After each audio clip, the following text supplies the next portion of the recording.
Olá, seres! E aí, como vocês estão, pessoas? Bora para mais uma leitura da Constituição da República Federativa do Brasil? A gente parou. Onde foi que a gente parou no último vídeo?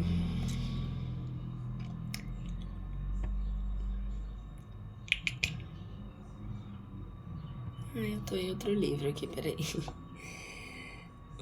Aqui.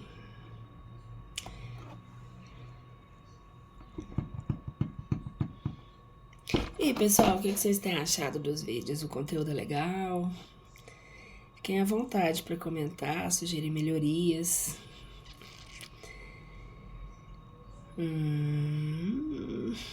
Isso, nós agora entraremos nos ministros do Estado, a seção 4, no artigo 87.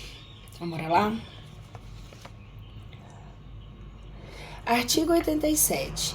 Os ministros de Estado serão escolhidos dentre os brasileiros maiores de 21 anos e no exercício dos direitos políticos. Parágrafo único. Compete ao ministro de Estado, além de outras atribuições estabelecidas nesta Constituição e na lei. Inciso 1. Exercer a orientação, coordenação e supervisão dos órgãos e entidades da administração federal na área da sua competência e referendar os atos e decretos assinados pelo Presidente da República. Inciso 2. Expedir instruções para a execução das leis, decretos e regulamentos. Inciso 3. Apresentar ao Presidente da República relatório anual da sua gestão no Ministério. Inciso 4. Praticar os atos pertinentes às atribuições que lhe forem outorgadas ou delegadas pelo Presidente da República. Artigo 88. A lei disporá sobre a criação e a extinção dos ministérios e órgãos da administração pública. Seção 5. Do Conselho da República e do Conselho de Defesa Nacional. Subseção 1. Do Conselho da República. Artigo 89. O Conselho da República é órgão superior de consulta do Presidente da República e dele participam. Inciso 1. O Vice-Presidente da República. Inciso 2. O Presidente da Câmara dos Deputados. Inciso 3. O Presidente do Senado Federal. Inciso 4. Os líderes da maioria e da minoria na Câmara dos Deputados. Inciso 5. Os líderes da maioria e minoria do Senado Federal. Inciso 6. O Ministro da Justiça. Inciso 7. 6 cidadãos brasileiros.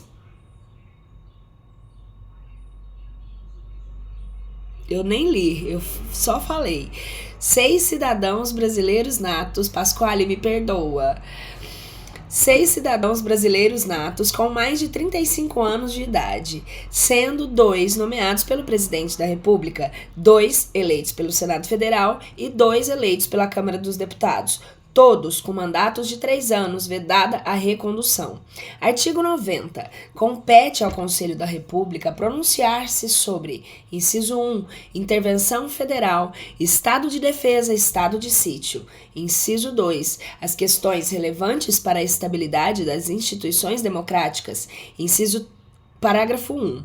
O Presidente da República poderá convocar o Ministro do Estado para participar da reunião de conselho, quando constar a pauta questão relacionada com o respectivo ministério. Inciso 2. A lei regulará a organização e o funcionamento do Conselho da República. Subseção 2. Do Conselho de Defesa Nacional. Artigo 91.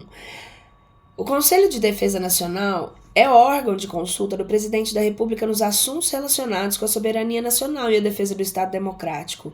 Dele participam como membros natos.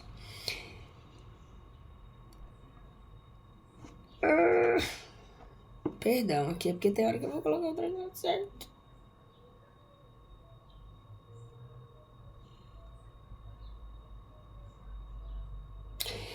O vice-presidente da República. Inciso 2, o presidente da Câmara. Inciso 3, o presidente do Senado Federal.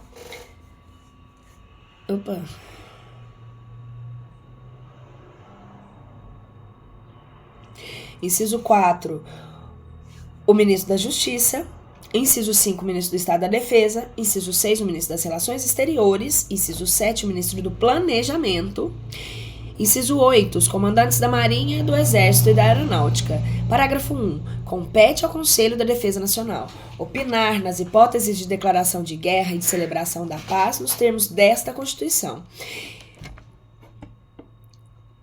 Inciso 2. Opinar sobre a decretação do estado de defesa, do estado de sítio e da intervenção federal. Inciso 3. Propor critérios e condições de utilização das áreas indispensáveis à segurança do território nacional e opinar sobre seu efetivo uso, especialmente na faixa de fronteira e nas relacionadas com a preservação e a exploração dos recursos naturais de qualquer tipo. Inciso 4. Estudar, propor e acompanhar o desenvolvimento de iniciativas necessárias a garantir a independência nacional e a defesa do Estado Democrático. Inciso 2. A lei regulará a organização e funcionamento do Conselho de Defesa Nacional. Capítulo 3 do Poder Judiciário, seção 1. Disposições Gerais. Artigo 92.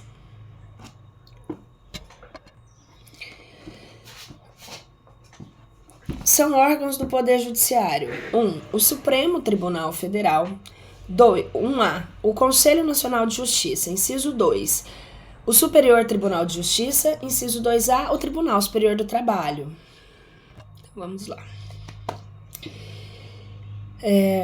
Inciso 3, os tribunais regionais, federais e juízes federais. Inciso 4, os tribunais e juízes do trabalho. Inciso 5, os tribunais e juízes eleitorais. Inciso 6, os tribunais e juízes militares. Inciso 7, os tribunais e juízes do Estado e do Distrito Federal e territórios. Parágrafo 1. O Supremo Tribunal Federal, o Conselho Nacional de Justiça e os tribunais superiores têm sede na capital federal. Parágrafo 2. O Supremo Tribunal Federal e os tribunais superiores têm jurisdição em todo o território nacional. Artigo 93. Lei complementar de iniciativa do Supremo Tribunal Federal disporá sobre o Estatuto da Magistratura observados os seguintes princípios. Inciso 1. Ingresso na carreira cujo cargo inicial será o de juiz substituto, mediante o concurso público de provas e títulos, com a participação da Ordem dos Advogados do Brasil, em todas as fases, exigindo-se do bacharel em Direito no mínimo 3 anos de atividade jurídica e obedecendo-se, nas nomeações, à ordem de classificação. Inciso 2. Promoção da entrância para a entrância, alternadamente por antiguidade e merecimento, atendidas as seguintes normas. A linha A. É obrigatória a promoção do juiz que figure por 3 vezes consecutivas ou 5 alternadas em lista de merecimento. A linha B. Promoção por merecimento pressupõe 2 anos de exercício na respectiva entrância e integrar o juiz na primeira quinta parte da lista de antiguidade desta, salvo se não houver tais como requisitos que aceite o lugar vago. A linha C. A aferição do merecimento conforme o desempenho pelos critérios e objetivos de produtividade e presteza do exercício da jurisdição e pela frequência e aproveitamento em cursos oficiais ou reconhecidos de aperfeiçoamento. A linha D. Na apuração de antiguidade, o tribunal somente poderá recusar o juiz mais antigo pelo voto fundamentado, de 2/3 dos seus membros, conforme o procedimento próprio, e assegurada ampla defesa, repetindo-se a votação até fixar-se a indicação. Não será promovido o juiz que injustificadamente retiver os autos em poder além do prazo legal, não podendo devolvê-lo ao cartório sem devido despacho ou decisão. Inciso 3. O acesso aos tribunais de segundo grau far-se-á por antiguidade e merecimento, alternadamente apurados na última ou única entrância.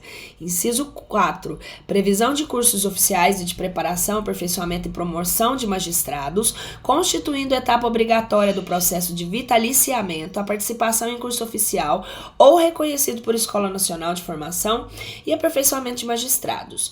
Inciso 5. Subsídio dos ministros dos tribunais superiores corresponderá a 95% do subsídio mensal fixado para os ministros do Supremo Tribunal Federal. Travou tudo, peraí. Subsídio dos ministros dos tribunais superiores corresponderá a 95% do subsídio mensal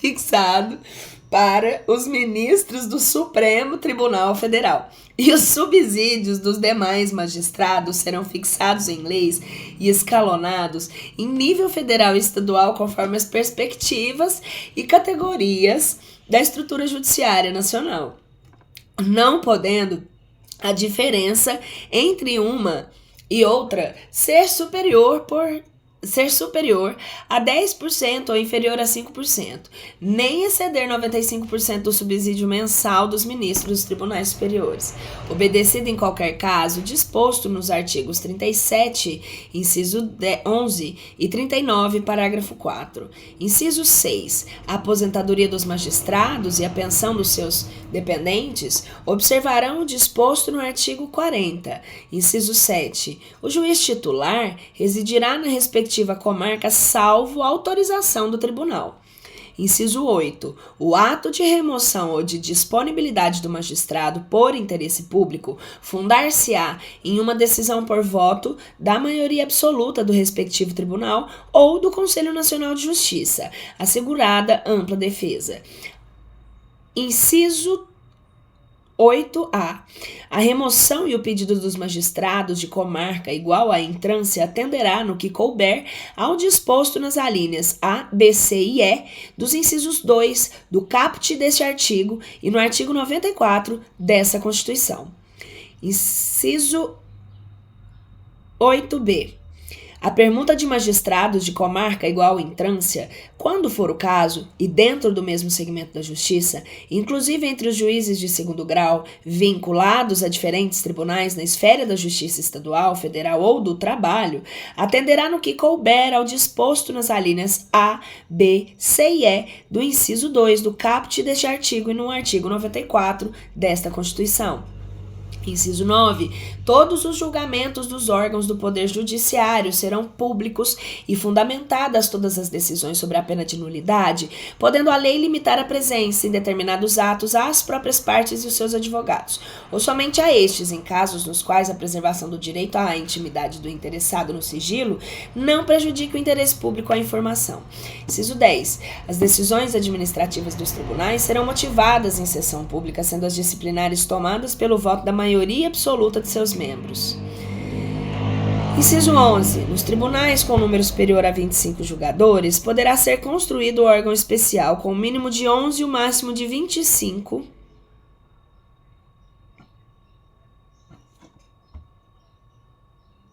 Peraí, galera. Fiz cagatinho aqui. 25 membros. Eba. Para o exercício das atribuições administrativas e jurisdicionais, delegadas da competência do Tribunal Pleno, promovendo-se metade das vagas por antiguidade, a outra metade por eleição pelo Tribunal Pleno. Inciso 12. A atividade jurisdicional será ininterrupta, sendo vedado férias coletivas nos juízos e tribunais de segundo grau, funcionando nos dias em que não houver expediente forense normal, juízes em plantão permanente. Inciso 13. O número de juízes na unidade jurisdicional será proporcional à efetiva demanda judicial e à respectiva população. Inciso 14. Os servidores receberão delegação para a prática de atos de administração e de atos de mero expediente sem caráter decisório. Inciso 15. A distribuição de processos será imediata em todos os graus de jurisdição. Inciso 94. Artigo 94. Gente, foi mal. 1/5 dos lugares dos tribunais regionais federais e dos tribunais dos estados e do Distrito Federal e territórios será composto de membros do Ministério Público com mais de 10 anos de carreira e de advogados de notório saber jurídico e reputação ilibada, com mais de 10 anos de efetiva atividade profissional, indicados em lista sextupla pelos órgãos de representação das respectivas classes. Parágrafo único. Recebidas as indicações, o tribunal formará a lista tríplice, enviando-a ao Poder Executivo, que nos 20 dias subsequentes escolherá um dos seus integrantes para nomeação. Artigo 95. Os juízes gozam das seguintes garantias. Artigo 95. Artigo 95, perdão. Os juízes gozam das seguintes garantias. Inciso 1. Vitaliciedade, que no primeiro grau só será adquirida após 2 anos de exercício, dependendo a perda do cargo nesse período de deliberação do tribunal a que o juiz estiver vinculado e nos demais casos de sentença judicial transitada em julgado. Inciso 2. Inamovibilidade, salvo por motivo de interesse público na forma do artigo 93, inciso 8. Inciso 3. Irredutibilidade de subsídio, ressalvado o disposto nos artigos 37, inciso 10 e 11, artigo 39, parágrafo 4, artigo 150, inciso 2, 153, inciso 3 e 153, parágrafo 2, inciso 1. Parágrafo único. Aos juízes é vedado exercer ainda que em disponibilidade outro cargo ou função, salvo uma de magistério. Inciso 2. Receber qualquer título ou pretexto, custas ou participação em processo. Inciso 3. Dedicar-se à atividade político-partidária. Dedicar-se à atividade político-partidária. Inciso 3. Dedicar-se à atividade político-partidária. É só para ressalvar 3 vezes esse inciso. Eu gosto disso. Inciso 4. Receber qualquer título, pretexto ou auxílios por motivo de interesse público, na forma do artigo 93, inciso 8. Inciso 3, irredutibilidade de subsídio, ressalvado os dispostos no artigo 37, inciso 10 e 11, 39...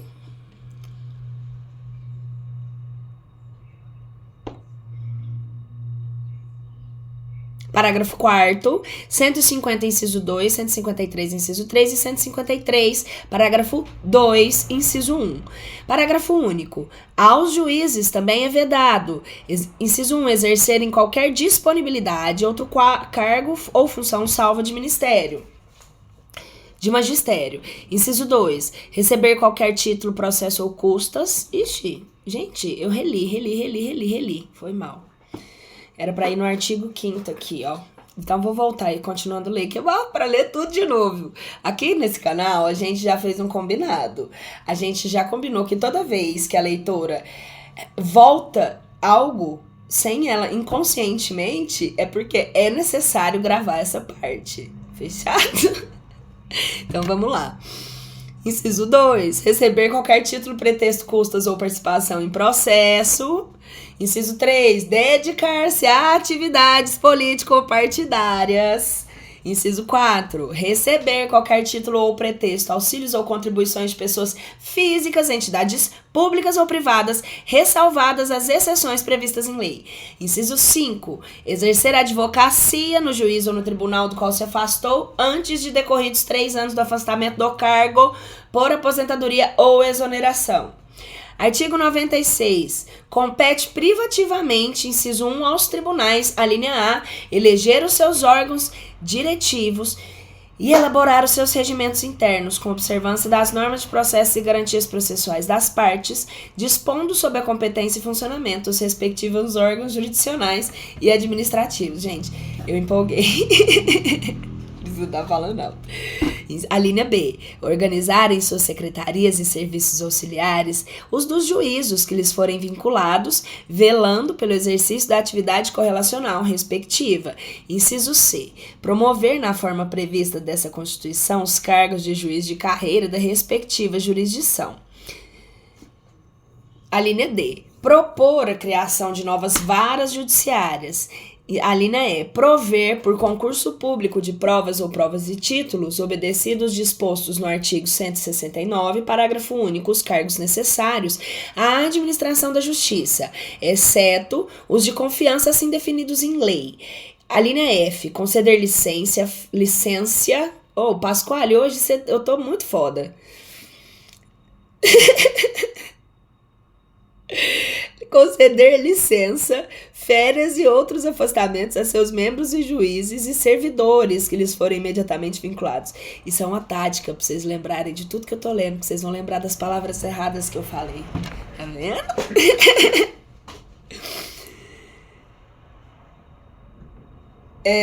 Inciso 2. Ao Supremo, que eu não sei o que é pior, né? Falar errado ou saber que fala errado. Inciso 2. Ao Supremo Tribunal Federal, aos tribunais superiores e aos tribunais de justiça propor ao Poder Legislativo respectivo, observado o disposto no artigo 169.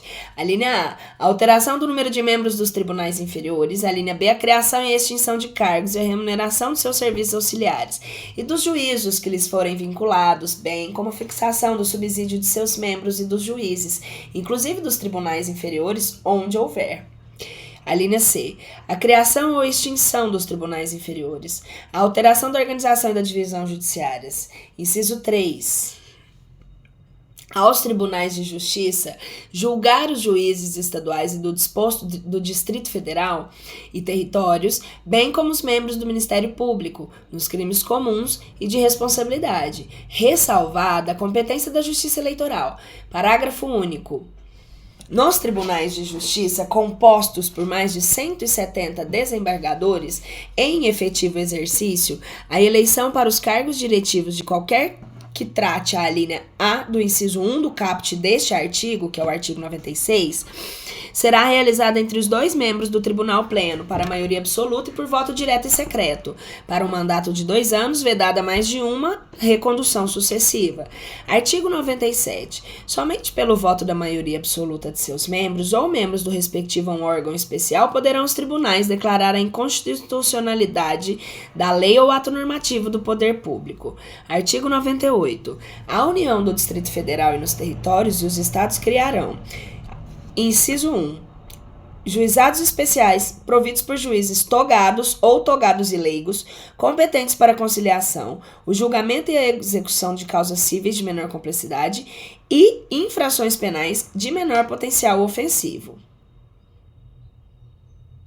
mediante os procedimentos oral e sumaríssimo, permitidos nas hipóteses previstas em lei, a transação e o julgamento de recursos por turmas de juízes de primeiro grau.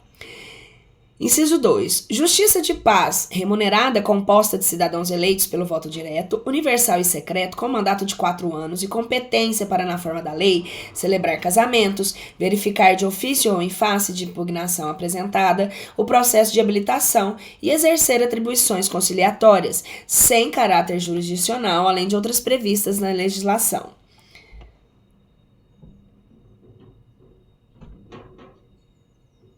Parágrafo 1. Lei Federal.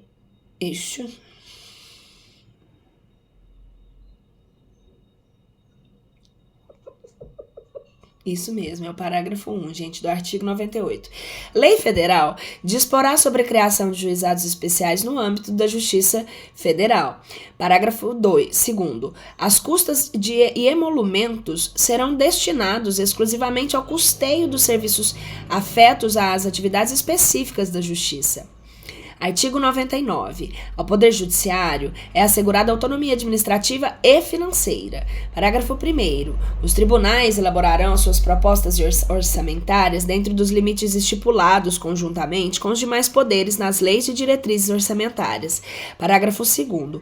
O encaminhamento da proposta, ouvidos os outros tribunais interessados, compete, no âmbito da União, aos presidentes do Supremo Tribunal Federal e dos tribunais superiores, com a aprovação dos respectivos tribunais. Inciso 2. No âmbito dos Estados e no Distrito Federal e territórios, aos presidentes dos tribunais de justiça, com a aprovação dos respectivos tribunais. Parágrafo 3º. Se os órgãos referidos no parágrafo 2º. Não encaminharem as respectivas propostas orçamentárias dentro do prazo estabelecido na Lei de Diretrizes Orçamentárias, o Poder Executivo considerará, para fins de consolidação da proposta orçamentária anual, os valores aprovados na lei orçamentária vigente, ajustados de acordo com os limites estipulados na forma do parágrafo 1º deste artigo.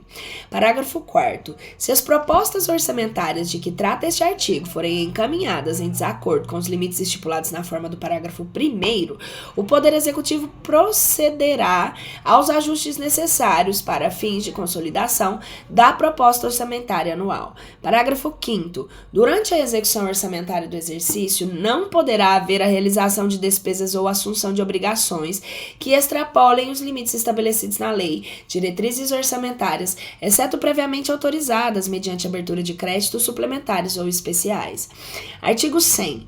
Os pagamentos devidos pelas fazendas públicas federal, estaduais, distrital e municipais, em virtude da sentença judiciária, far-se-ão exclusivamente na ordem cronológica de apresentação dos precatórios e à conta dos créditos respectivos, proibida a designação de casos ou de pessoas nas dotações orçamentárias e nos créditos adicionais abertos para esse fim. Parágrafo 1º.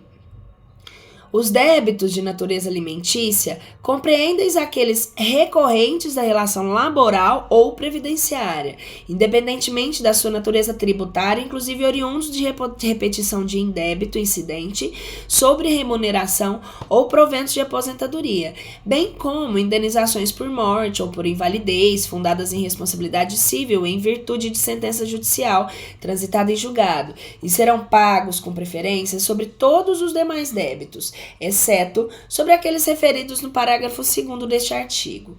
Parágrafo 2º. Os débitos de natureza alimentícia cujo os titulares, originários ou por sucessão hereditária, tenham 60 anos de idade, ou sejam portadores de doença grave ou pessoas com deficiência, assim definidos na forma da lei, serão pagos com preferência sobre todos os demais débitos até o valor equivalente ao triplo fixado em lei, para os fins do disposto no parágrafo 3º deste artigo. Admitido o fracionamento para essa finalidade, sendo que o restante será pago na ordem cronológica de apresentação do precatório. Parágrafo 3º. O disposto no caput deste artigo, relativamente à expedição de precatórios, não se aplica aos pagamentos de obrigações definidas em lei, como de pequeno valor que as fazendas referidas devam fazer em virtude da sentença judicial transitada em julgado. Parágrafo 4º. Para os fins do disposto no parágrafo 3º, poderão ser fixados por leis próprias valores distintos às entidades de direito público, segundo as diferentes capacidades econômicas, sendo o mínimo igual ao valor do maior benefício do regime geral da Previdência Social. Parágrafo 5º. É obrigatória a inclusão no orçamento das entidades de direito público de verba necessária ao pagamento dos seus débitos oriundos de sentenças transitadas em julgado constantes de precatórios judiciários apresentados até o 1º de fevereiro, fazendo-se o pagamento até o final do exercício seguinte, quando terão seus valores atualizados monetariamente. Parágrafo 6º. As dotações orçamentárias e os créditos abertos serão consignados diretamente ao Poder Judiciário, cabendo ao presidente do tribunal que proferir a decisão, exequenda determinar o pagamento integral e autorizar ao requerimento do credor exclusivamente para os casos de preterimento do seu dinheiro e de precedência ou de não alocação orçamentária do valor necessário à satisfação do seu débito ou sequestro da quantia respectiva. Parágrafo 7º. O presidente do tribunal compete que, por ato comissivo ou omissivo, retardar ou tentar frustrar a liquidação regular dos precatórios, incorrerá em crime de responsabilidade e responderá também perante o Conselho Nacional de Justiça. Parágrafo 8º. É vedada a expedição de precatórios complementares ou suplementares de valor pago, bem como fracionamento ou repartição ou quebra do valor da execução para fins de enquadramento de parcela do total ao que dispõe o parágrafo 3º deste artigo. Parágrafo 9º. Sem que haja interrupção no pagamento do precatório e mediante comunicação da Fazenda Pública ao Tribunal, o valor correspondente aos eventuais débitos inscritos em dívida ativa contra o credor do requisitório e seus substituídos deverá ser depositado à conta do juízo responsável pela ação de cobrança, que decidirá pelo seu destino definitivo. Parágrafo 10º. Antes da expedição dos precatórios, o tribunal solicitará à Fazenda Pública devedora para resposta em até 30 dias, sobre pena de perda do direito de abatimento e informação sobre os débitos que preencham as condições estabelecidas no parágrafo 9º, para os fins neles previstos.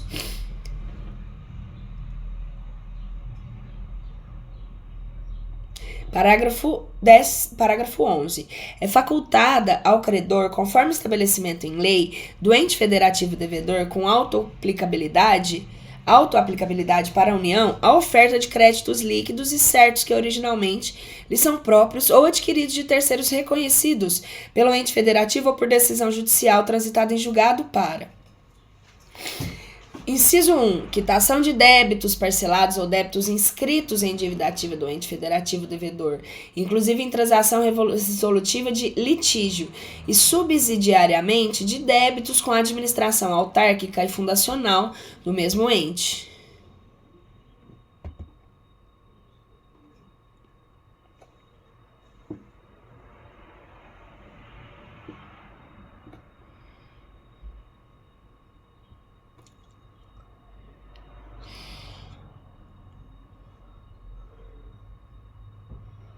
Ixi, peraí que eu fiz aqui, eu não tô sabendo.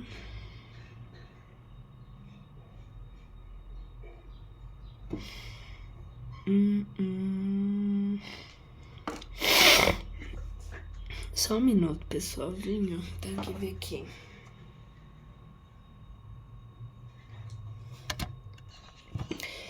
Inciso 2. Compra de imóveis públicos de propriedade do mesmo ente disponibilizados para venda. Inciso 3. Pagamento de outorga de delegações de serviços públicos e demais espécies de concessão negocial promovidas pelo mesmo ente. Aquisição inclusive minoritária, inciso 4, aquisição inclusive minoritária de participação societária disponibilizada para a venda do respectivo ente federativo ou, inciso 5, compra de direitos disponibilizados para cessão do respectivo ente federativo, inclusive no caso da União, da antecipação de valores a serem recebidos a título do excedente em óleo de contratos de partilha de petróleo. Parágrafo 12. A partir da promulgação dessa emenda constitucional, a atualização de valores requisitórios após a sua expedição, até o efetivo pagamento, independente da sua natureza, será feita pelo índice oficial da remuneração básica de caderneta de poupança, e para fins de compensação da mora, incidirão os juros simples no mesmo percentual de juros incidentes sobre a caderneta de poupança, ficando excluída a incidência de juros compensatórios. Parágrafo 13. O credor poderá ceder total ou parcialmente seus créditos em precatórios a terceiros, independentemente da concordância do devedor, não se aplicando ao cessionário disposto nos parágrafos 2º e 3º. Parágrafo 14. A cessão de precatórios, observado o disposto no parágrafo 9º deste artigo, somente produzirá efeitos após comunicação por meio de petição protocolizada ao tribunal de origem e ao ente federativo devedor. Parágrafo 15. Sem prejuízo do disposto neste artigo, lei complementar a esta Constituição Federal poderá estabelecer regime especial para pagamento de crédito de precatórios de estados, Distrito Federal e municípios, dispondo sobre vinculação à receita corrente líquida e à forma do prazo de liquidação. Parágrafo 16º. A seu critério exclusivo e na forma da lei, a União poderá assumir débitos oriundos de precatórios de estados, Distrito Federal e municípios, refinanciando-os diretamente. Parágrafo 17. A União, os estados, o Distrito Federal e os municípios aferirão mensalmente, em base anual, o comprometimento das suas respectivas correntes líquidas com o pagamento de precatórios e obrigações de pequeno valor. Parágrafo 18. Entende-se como receita corrente líquida, para os fins que trata o parágrafo 17, o somatório das receitas tributárias, patrimoniais, industriais, agropecuárias, de contribuições e de serviços, de transferências correntes e outras receitas correntes, incluindo as oriundas do parágrafo 1º do artigo 20 da Constituição Federal, verificado no período compreendido pelo segundo mês, imediatamente anterior ao de referência, e aos 11 meses precedentes, excluídas as duplicidades e deduzidas. Parágrafo 1º. Na União, as parcelas entregues aos estados e ao Distrito Federal e aos municípios por determinação constitucional. Inciso 2. Inciso 1 e inciso 2. Nos estados, as parcelas entregues aos municípios por determinação constitucional. Inciso 3. Na União, nos estados, no Distrito Federal e nos municípios, a contribuição de servidores para custeio do seu sistema de previdência e assistência social e as receitas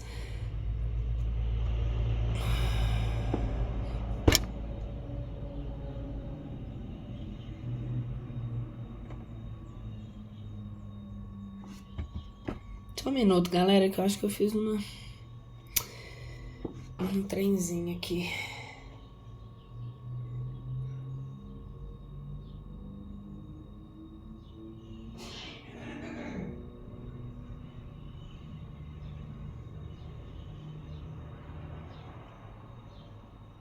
Ah, tá.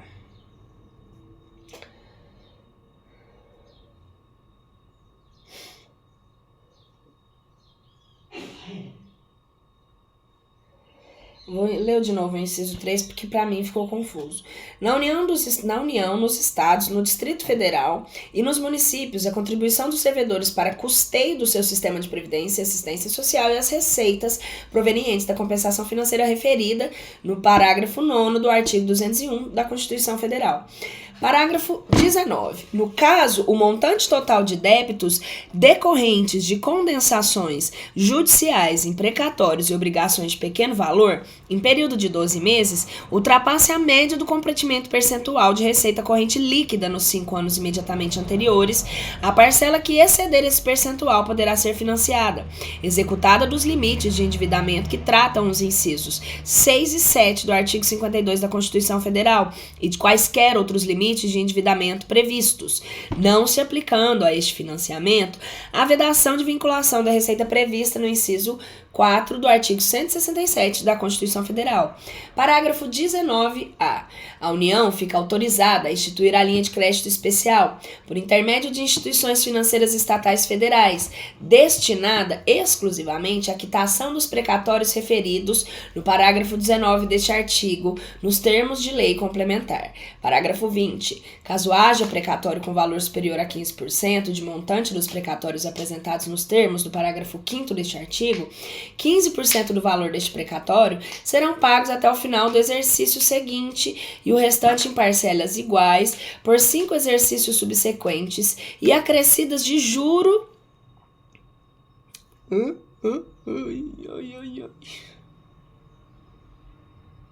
Isso é ótima, né? Juros de mora e correção monetária, o mediante acordo diretos perante juízos auxiliares de conciliação de precatórios, com redução máxima de 40% do valor do crédito atualizado, desde que, em relação ao crédito, não penda o recurso ou defesa judicial em que sejam observados os requisitos definidos na regulamentação editada pelo ente federado. Parágrafo 21. Ficam a União e os demais entes federativos nos montantes que lhes são próprios, desde que aceito por ambas as partes, autorizados a utilizar o objeto de sentenças transitadas em julgado, devidos à pessoa jurídica de direito público para amortizar dívidas vencidas ou vincendas. Inciso 1. Nos contratos de refinanciamento cujos créditos sejam detidos pelo ente federativo, que figure como um devedor na sentença que trata o caput deste artigo. Inciso 2. Nos contratos em que houve prestação de garantia a outro ente federativo. Inciso 3. Nos parcelamentos de tributos ou de contribuições sociais. Inciso 4. Nas obrigações decorrentes do descumprimento da prestação de contas ou de desvios de recursos. Parágrafo 22. A amortização em que trata o parágrafo 21 desse artigo, inciso 1, nas obrigações vencidas será imputada primeiramente as parcelas mais antigas. Inciso 2. Nas obrigações vincendas reduzirá uniformemente o valor de cada parcela devida, mantida a duração original do respectivo contrato ou parcelamento. Parágrafo 23. Os pagamentos de precatórios pelos estados, pelo Distrito Federal e municípios relativos às suas administrações diretas e indiretas estão limitados, observado o disposto nos parágrafos 24, 25, 26 e 28 deste artigo A. Inciso 1. 1% da receita recorrente líquida apurada do exercício financeiro anterior para os entes federativos que não possuem estoque para os entes federativos cujo estoque de precatórios em mora, atualizados monetariamente e acrescidos juros moratórios em 1º de janeiro, não superar 15% desse valor. Inciso 2. 1,5% 1,5% da receita corrente líquida apurada no exercício financeiro anterior. Se o estoque de precatórios em mora atualizados monetariamente, acrescidos de juros moratórios em 1º de janeiro, for superior a 15% e inferior ou igual a 25% desse valor, inciso 3. 2% da receita corrente líquida apurada no exercício financeiro anterior. Se o estoque de precatórios em mora, atualizados monetariamente e acrescidos de juros moratórios em 1º de janeiro, for superior a 25% e inferior ou igual a 35% desse valor. Inciso 4. 2,5% da 2,5% da receita corrente líquida apurada no exercício financeiro anterior, se o estoque de precatórios em mora, atualizados monetariamente e acrescidos de juros moratórios em 1º de janeiro, for superior a 35% e inferior ou igual a 45% desse valor. Inciso 5. 3% da receita corrente líquida apurada no exercício financeiro anterior, se o estoque de precatórios em mora, atualizados monetariamente e acrescidos de juros moratórios em 1º de janeiro, for superior a 45% e inferior ou igual a 55% desse valor. Inciso 6. 3,5% da receita corrente líquida apurada no exercício financeiro anterior, se o estoque de precatórios em mora, atualizados monetariamente e acrescidos de juros moratórios em 1º de janeiro, for superior a 55% e inferior ou igual a 65% desse valor. Inciso 7. 4% da receita corrente líquida apurada, e se o estoque de precatórios em mora, atualizados monetariamente, de 1º de janeiro, for superior a 65% e inferior ou igual a 75% desse valor. Inciso 4. 4,5% da receita corrente líquida apurada no exercício financeiro anterior, se o estoque de precatórios em mora, atualizados monetariamente e acrescidos dos juros moratórios, em 1º de janeiro, for superior a 75% e inferior a 85% desse valor. Inciso 9. 5% da receita corrente líquida no exercício financeiro anterior, se no estoque de precatórios em mora, atualizados monetariamente e acrescidos de juros moratórios em 1º de janeiro, for superior a 85% desse valor. Parágrafo 24. Os limites percentuais fixados no inciso 1 a 9 do parágrafo 23 desse artigo deverão ser majorados de forma fixa para o decênio seguinte, em 0,5 ponto percentual sobre a corrente líquida apurada no exercício financeiro imediatamente anterior, a partir de 1º de janeiro de 2036, e a cada período subsequente de 10 anos, caso seja verificada a existência de estoques precatórios em mora. Parágrafo 25. Toda medida efetiva de redução de estoque de precatórios promovida pelos estados, pelo Distrito Federal e pelos municípios deverá ser contabilizada para fins de apuração do cumprimento do respectivo plano anual de pagamento de precatórios. Parágrafo 26. Os pagamentos de precatórios realizados nos termos dos parágrafos 11 e 21 deste artigo não são considerados para aplicação dos limites de que trata o parágrafo 23 deste artigo. Parágrafo 27. Se os recursos destinados aos pagamentos de precatórios dos estados, do Distrito Federal e dos municípios, observados os limites do parágrafo 23 deste artigo, não forem tempestivamente liberados, no todo ou em parte, inciso 1. Os limites de que trata o parágrafo 23 deste artigo serão suspensos. Inciso 2. O presidente do Tribunal de Justiça local determinará o sequestro até o limite do valor devido das contas municipais, estaduais ou distrital do ente federativo inadimplente para fins de pagamentos precatórios. Inciso 3. O governador do estado ou do Distrito Federal ou o prefeito do município inadimplente responderá na forma de legislação de responsabilidade fiscal e de impobridade administrativa. Inciso 4. O Estado, o Distrito Federal ou o município ficará impedido de receber transferências voluntárias enquanto perdurar a omissão. Parágrafo 28. Os Estados, o Distrito Federal e os municípios, mediante dotação orçamentária específica, poderão efetuar pagamentos de precatórios que superem os limites previstos no artigo 23 deste artigo. Parágrafo 29. É facultado ao corredor de precatório dos Estados, do Distrito Federal e dos municípios que não tenha pago em razão do disposto nos parágrafos 20 ou 23 deste artigo, sem prejuízo dos procedimentos previstos nos parágrafos 9 e 21 deste artigo, optar pelo recebimento mediante acordos, direitos perante juízos auxiliares de conciliação de pagamento de condenações judiciais contra a Fazenda Pública Estadual, Municipal ou do Distrito Federal, em parcela única, até o final do exercício seguinte, com renúncia de parcela do valor deste crédito.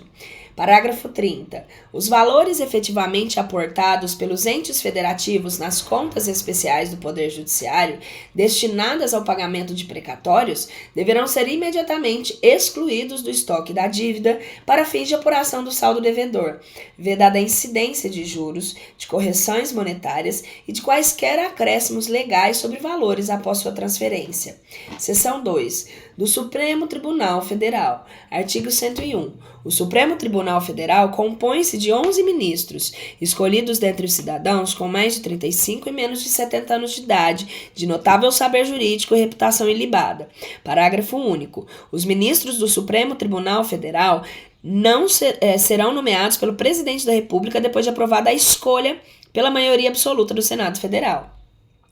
Artigo 102. Compete ao Supremo Tribunal Federal precipuamente a guarda da Constituição, cabendo-lhe, inciso 1, processar e julgar originariamente, a linha A ação direta da inconstitucionalidade da lei ou o ato normativo federal ou estadual e a ação declaratória da constitucionalidade da lei ou o ato normativo federal. A linha B, nas infrações penais comuns, o Presidente da República, o Vice-Presidente, os membros do Congresso, no Congresso Nacional, seus próprios ministros e o Procurador-Geral da República. A linha C, nas infrações penais comuns e nos crimes de responsabilidade, os ministros de Estado e os comandantes da Marinha, do Exército, da Aeronáutica, ressalvado o disposto no artigo 52, inciso 1, os membros dos tribunais superiores, do Tribunal de Contas da União e os chefes de missão diplomática de caráter permanente. A linha D, o habeas corpus, sendo paciente qualquer de pessoas referidas ou alíneas anteriores, o mandato de segurança e o habeas data contra os atos do Presidente da República, das mesas da Câmara dos Deputados e do Senado Federal, do Tribunal de Contas da União, do Procurador-Geral da República e do próprio Supremo Tribunal Federal.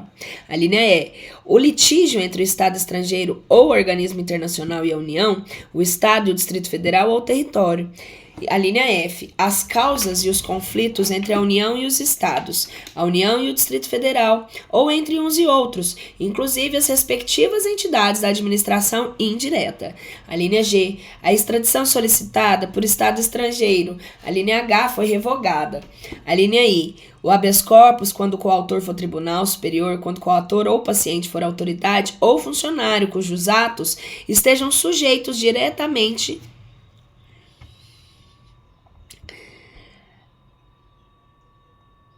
à jurisdição do Supremo Tribunal Federal, ou se trate de crime sujeito à mesma jurisdição como a única instância. A revisão criminal e a ação rescisória, a linha J, a revisão criminal e a ação rescisória de seus julgados. A linha L, a reclamação para a preservação da sua competência e garantia da autoridade de suas decisões. A linha M, a execução de sentença nas causas de sua competência originária, facultada a delegação de atribuições para a prática de atos processuais. A linha N, a ação que todos os membros da magistratura sejam direto ou indiretamente interessados e aquela em que mais da metade dos membros do tribunal de origem estejam impedidos ou sejam direto ou indiretamente interessados. Os conflitos de competência entre o Superior Tribunal de Justiça e quaisquer tribunais entre os tribunais superiores ou entre estes e qualquer outro tribunal. A linha P, o pedido de medida cautelar das ações diretas e da inconstitucionalidade. A linha Q, o mandato de injunção quando a elaboração da norma regulamentadora for atribuição do Presidente da República, do Congresso Nacional, da Câmara dos Deputados, do Senado Federal, da mesa de uma dessas casas legislativas, do Tribunal de Contas da União, de um dos tribunais superiores ou do próprio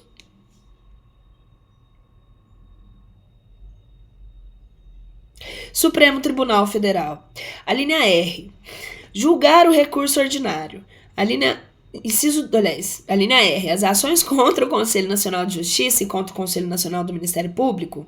Inciso 2, julgar em recurso ordinário. A linha A, o habeas corpus, o mandado de segurança, o habeas data e o mandado de injunção decididos em única instância pelos tribunais superiores se degeneratória a decisão. Eu falo errado, mas também posso corrigir. Gente, não é mandato, é mandado. A linha B, o crime político. Inciso 3. Julgar mediante o recurso extraordinário as causas decididas em única ou última instância quando a decisão recorrida A linha A, contrariar o dispositivo dessa Constituição. A linha B, declarar a inconstitucionalidade de tratado ou lei federal.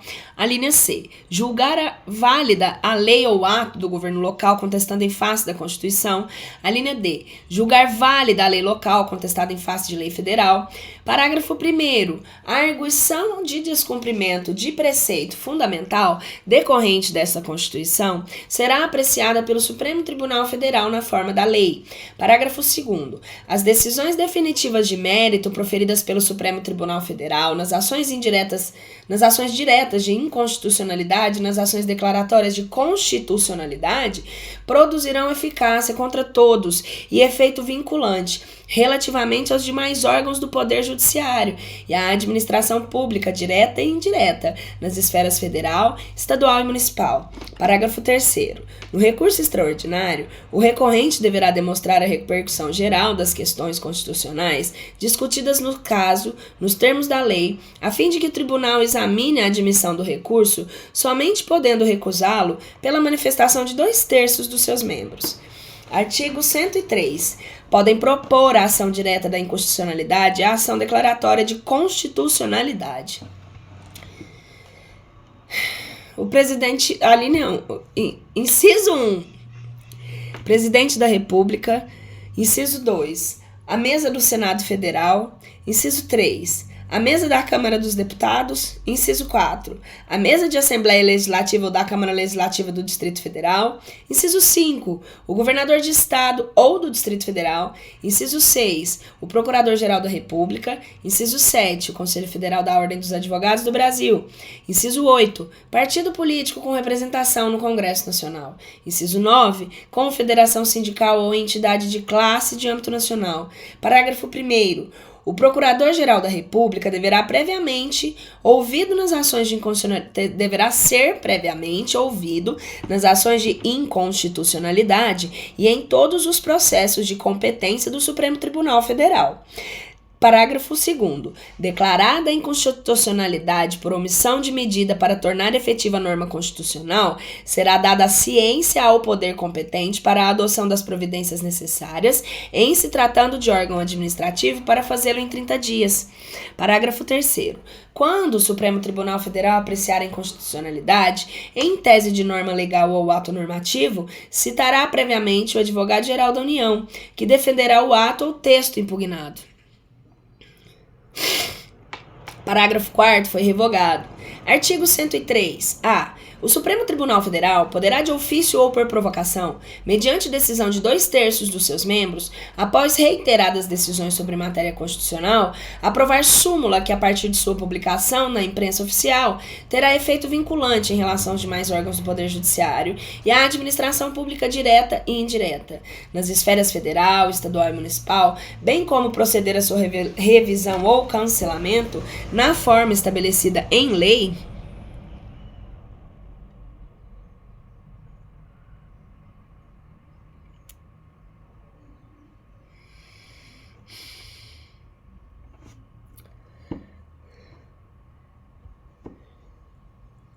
Na forma estabelecida em lei. Parágrafo 1º. A súmula terá por objetivo a validade, interpretação e eficácia de normas determinadas, acerca das quais haja controvérsia atual entre órgãos judiciários ou entre esses e a administração pública, que acarrete grave insegurança jurídica e relevante multiplicação de processos sobre a questão idêntica. Parágrafo 2º. Sem prejuízo do que vier a ser estabelecido em lei, a aprovação, revisão ou cancelamento de súmula poderá ser provocada por aqueles que podem propor a ação direta da inconstitucionalidade. Parágrafo 3º. Do ato administrativo ou decisão judicial que contrariar a súmula aplicável ou que indevidamente a aplicar, caberá a reclamação do Supremo Tribunal Federal que, julgando-a procedente, anulará o ato administrativo ou cassará a decisão judicial reclamada e determinará que outra seja proferida com ou sem aplicação da súmula, conforme o caso. Artigo 103b. O Conselho Nacional de Justiça compõe-se de 15 membros com mandato de 2 anos, admitida uma recondução, sendo A linha 1, presidente do Supremo Tribunal Federal. A linha 2, o ministro do Supremo Tribunal de Justiça, indicado pelo respectivo tribunal. A linha 3, o ministro do Tribunal Superior do Trabalho, indicado no respectivo tribunal.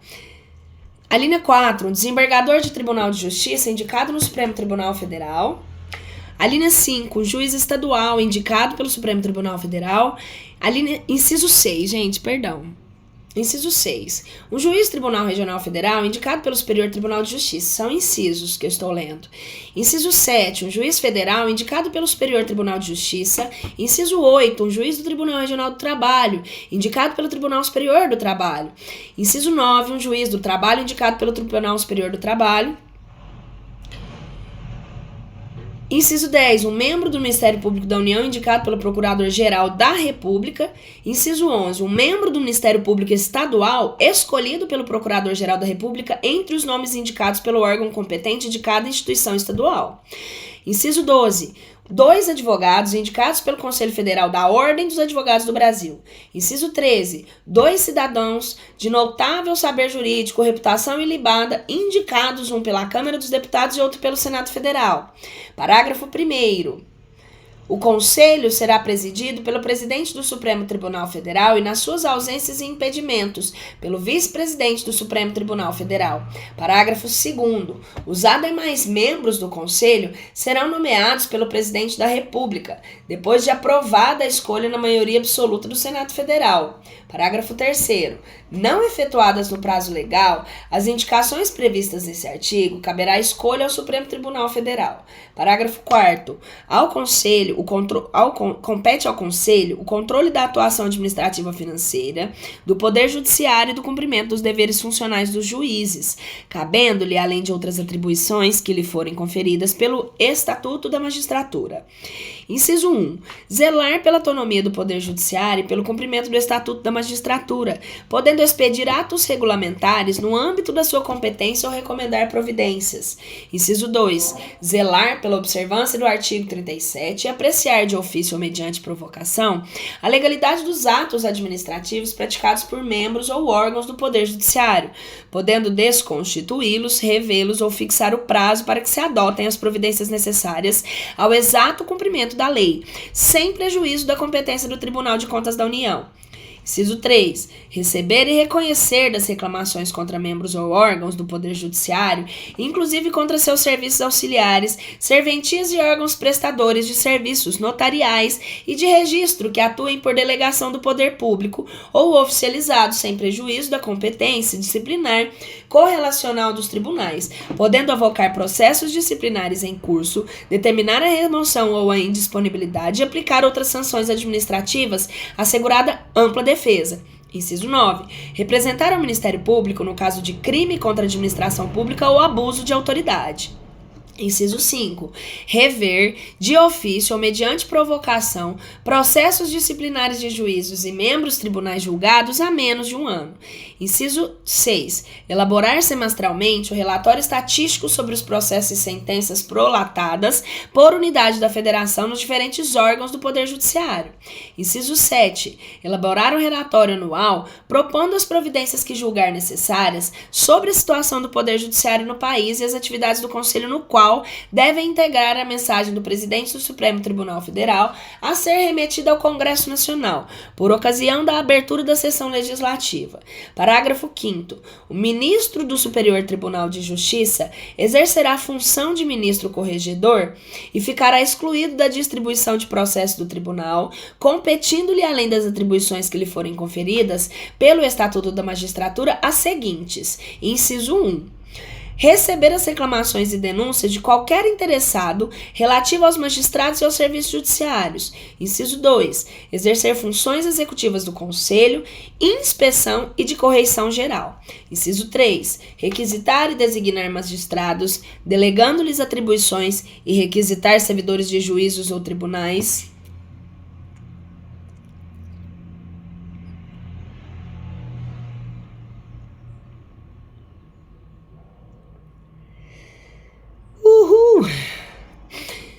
inclusive nos estados do Distrito Federal e territórios. Parágrafo 6º. Junto ao Conselho oficiarão o Procurador-Geral da República e o presidente do Conselho Federal da Ordem dos Advogados do Brasil.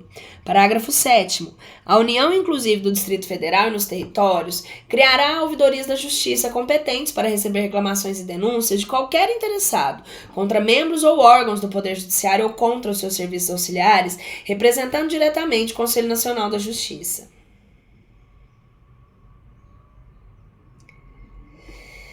Bom, galera, e aí a gente vai deixar a sessão 3 para o próximo vídeo. É isso. Se você gostou do vídeo, curte, compartilha. Divide sua opinião com a gente, sugira coisas que você acha que pode melhorar.